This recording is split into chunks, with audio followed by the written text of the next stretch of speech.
Ang dapat sa inyo taboy sa dagat. Wala kayong karapatan dito! Karapatan?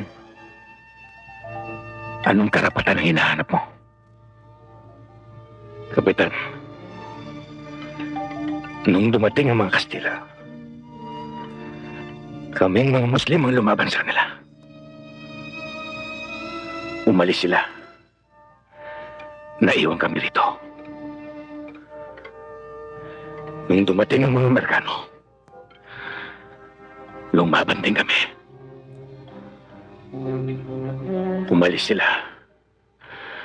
Naiwan kami. Ganon din ang ginawa namin sa mga Hapon. Pero ikaw, Kapitan,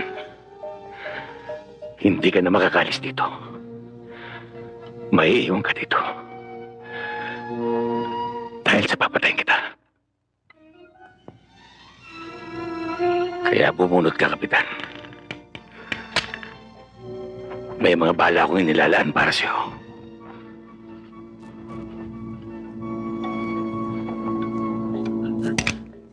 You son of a bitch!